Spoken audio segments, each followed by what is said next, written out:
से बागी बनना है तो मैं फक्र से कहूंगी कि मैं इस देश की बागी बेटी हूं। और संविधान के स्वर्णकार बाबा साहब डॉक्टर भीमराव अंबेडकर के चरणों में अपने श्रद्धा के सुमन अर्पित करते हुए मंचासीन मुख्य अतिथि राष्ट्रीय अध्यक्ष समाजवादी पार्टी पूर्व मुख्यमंत्री उत्तर प्रदेश आदरणीय Akhilesh Yadav ji, the legend himself, grandson of doctor B Rao Ambedkar, Prakash Rao Ambedkar ji, Bhimrao Yashwantrao Ambedkar ji,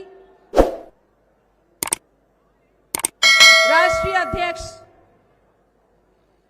Suhel Dev Bharatiya Samaj party, पूर्व कैबिनेट मंत्री उत्तर प्रदेश सरकार माननीय ओम प्रकाश राजभर जी,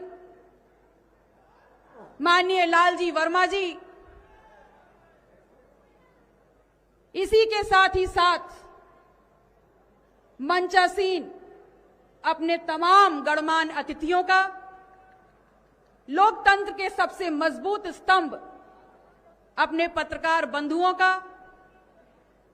सुरक्षा में लगे सुरक्षा कर्मियों का, 72 आंदोलनकारी संगठनों के साथ साथ इस महोत्सव के मुख्य आयोजक परम आदरणीय बहन सावित्रीबाई फूले जी का आप सभी का तहे दिल से आभार व्यक्त करती हूं, हार्दिक अभिनंदन, स्वागत करती हूं। 6 भाषाओं के ज्ञान के साथ, 26 डिग्रियों के साथ जब वो शख्स भारत अपने देश लौट कर आता है तो कभी कल्पना भी नहीं की थी कि सर छुपाने के लिए एक छत जाति छुपा कर मिलेगी। जब अफसर बनकर बैठा तो कभी कल्पना नहीं की थी कि वहां का चपरासी पीने के लिए पानी नहीं देगा और फाइल भी अधीनस्थ होकर के फेंक कर देगा। लेकिन वो रुका नहीं,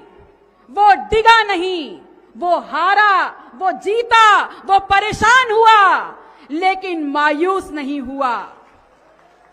बिखर गया उसका परिवार, लेकिन वो इस भारत देश में पे बैक टू सोसाइटी के मिशन को लेकर अड़ा रहा, डिगा रहा और ये समझाने का काम कर दिया कि मैं आया हूं अपने बिखरे हुए समाज को इकट्ठा करने के लिए। और जब मौका मिला तो अपनी लेखनी से एक ऐसा दस्तावेज तैयार कर दिया कि वो व्यक्ति जिसने ताउम्र गैर बराबरी झेली, जिसने ताउम्र अपमान झेला, उसने एक दस्तावेज के माध्यम से, अपनी एक लेखनी के माध्यम से सबके लिए सम्मान और समानता लिख दी। लेकिन बड़ा दुख होता है और बहुत बड़ी विडंबना है कि why we are able to see doctor B R Ambedkar in only 2 frames। हम डॉक्टर बी आर अम्बेडकर को सिर्फ 2 फ्रेम्स में क्यों देखते हैं, सिर्फ 2 खांचों में उनके व्यक्तित्व को रेखांकित क्यों कर दिया गया है। ये सोची समझी चाल है।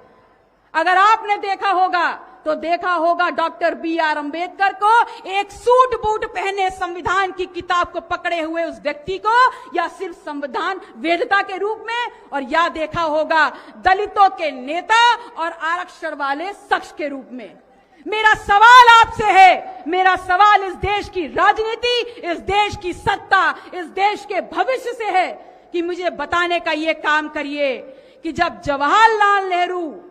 लाला लाजपत राय, इन सब को जितना हमने सुना, जितना हमने जाना,